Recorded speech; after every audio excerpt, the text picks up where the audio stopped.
Combine from Mississippi State and from Ole Miss. 3 Mississippi State players.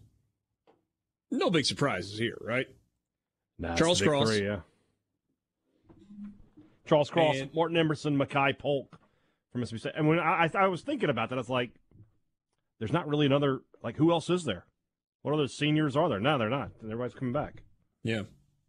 So those are the 3 guys. 3 impact players from Mississippi State. 3 guys that are going to be drafted. I mean, Charles Cross, first rounder. Top Martin 10 Emerson, pick, probably. second day guy?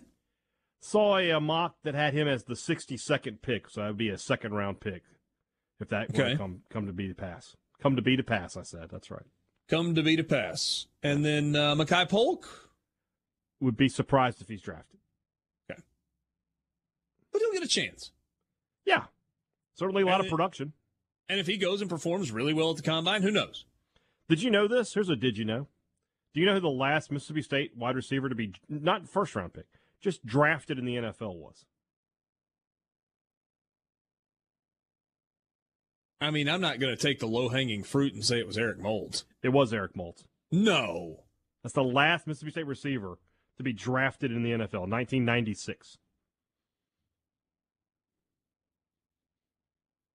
No, I'm right. That can't be true. It is true. I looked. I was surprised too. I thought there were a couple, but there aren't. Wow. Bigger group invited to the Combine this year for Ole Miss. Biggest group since 14, 15. Ben Brown, Chance Campbell. Shout out to St. Al. Snoop Connor, Matt Corral, Dontario Drummond, Jerrion Ely, Braylon Sanders, Sam Williams. Those last 2 apparently had, Drummond and Williams especially, had some good all-star game weeks. I saw one. The Senior Bowl was good for Sam Williams. I saw one person in scouting say that Sam Williams' numbers were eye-popping, but a lot of people, for whatever reason, weren't familiar with him. And the guy was like, yeah, ability matches the numbers. Kid can play. So apparently had a really good week and possibly moved up some boards. How are you not familiar with a defensive lineman from the SEC? Especially one that was what? Was he first in the league in sacks? He had as many as Aiden Hutchinson in one fewer game. But Will Anderson had more, I'm pretty sure. Right. Yes. But he was up there. So, offensive lineman, linebacker, 2 running backs, quarterback, 2 wide receivers, and a defensive lineman. It's a pretty good group. Big group. You got 8 guys that go to the Combine. You can start to explain how you had your best season in school history in the regular season. And if you only have 3, you should feel like, hey, must be a lot of guys coming back. Or you were terrible. Or your roster needs work. Yeah. Luckily, in State's case, it's the former and not the latter. Yeah, no, you're right. And so, we see mock drafts. Cross, consistently now a top 5 to 10 pick. I've seen, I think, 3 or 4 different drafts now with Corral going to the Saints at 18, to the point where I feel like it's going to happen. It's being willed into existence here.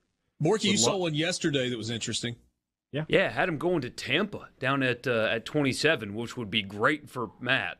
Not from a initial contract money standpoint, from a situational perspective and the second contract, that would be a great landing spot for him, no doubt. I think we're going to start entering. Is he going to fall to 27? See, that's just what I'm getting at. We're going to start entering in the smokescreen season. And one, by the way, Senior Bowl happened. Matt Corral wasn't there because the Senior Bowl selection process is a little goofy. He's an academic senior, but had eligibility left, therefore couldn't participate in the Senior Bowl. Sounds a little ridiculous, especially when teams use that so heavily in their draft grade. You're kind of costing some of these kids money. But either way, Combine season, Pro Day season is going to be big for Corral, but you're going to start seeing the smokescreen stuff. You're going to get teams that, whether it be now or during Pro Day, that fall in love with their guy, and they're going to leak incorrect information. Remember what was being said about San Francisco and who they traded up for? It wasn't Trey Lance, remember? They've got their guy, and it's not Trey Lance. It's Mac Jones. It was Mac Jones they were talking about, right? Yeah. And then they draft Trey Lance. We're getting into that. And I'm not saying that the one mock that had Corral at 27 was because of a smokescreen at all. He hadn't even started his evaluation process yet. But you're going to start getting random mock draft with Malik Willis going at number 3. And don't believe it. I was going to say, I mean, by all accounts, Malik Willis had a pretty good week at the Senior Bowl. It does feel like, unless he just blows it up at the Combine, Corral will not be QB1 in this draft. Doesn't feel like it. Which is interesting to me. He's the guy I would take first of the quarterbacks in this draft. Maybe Pickett, but Corral seems not like it feels like he's going to be the third. Well, and what's interesting is there's not a safe pick in these guys, right? All of these guys are high ceiling guys. Feels like all of them are there's not a guy you're just like, okay, he'll be. Mac Jones was that to me, sort of a safe pick. None of these guys are super safe. I think Corral's the safest though. I think so. And look, I mean, if you're a competitor, especially at the quarterback position, you dream of being the number 1 overall draft pick, right? I mean, that's like one of those things that will forever be linked to you. Former number 1 overall pick, fill in the blank. But in truth, you're a whole lot better most of the time if you're not the number 1 pick. It worked out long term for Eli Manning and the whole draft day coup and getting to the Giants. Maybe it would have worked out the same way if he had gone to San Diego. But the season that Trevor Lawrence just had, that he went through, with everything that he went through this year, that's not what the boyhood, childhood dreams were made of for Trevor Lawrence. Being on a team that went, they go 2-15? No, they won 3. 3-14, sorry. With a dysfunctional locker room and a head coach that gets fired before it's all said and done, and a lot of bad pieces around you. That's not the dream. The dream is transition to the NFL. Wow, man, I ended up starting my rookie year. We were a good team. We got to the playoffs. Doesn't happen very often. Mac Jones. Mac Jones. Patrick Mahomes. Yeah. Wasn't number 1 overall, was he? Nope. No. Nope. Ben Roethlisberger stepped into a great situation. Picked 12th, I think it was, by the Steelers. So let's do this. Let's do a more likely. Please pay attention to the words more likely. More likely.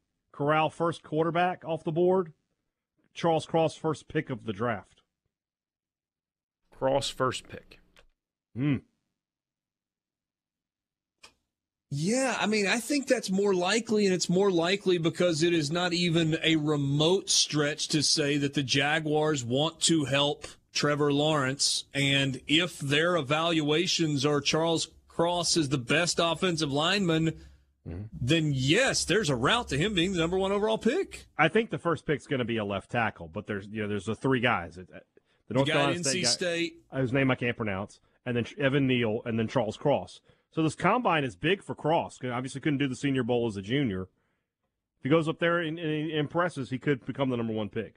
I still think there's a window for Corral because just sort of like what you said, all it really takes is somebody who's like, we like this kid and they want to trade up.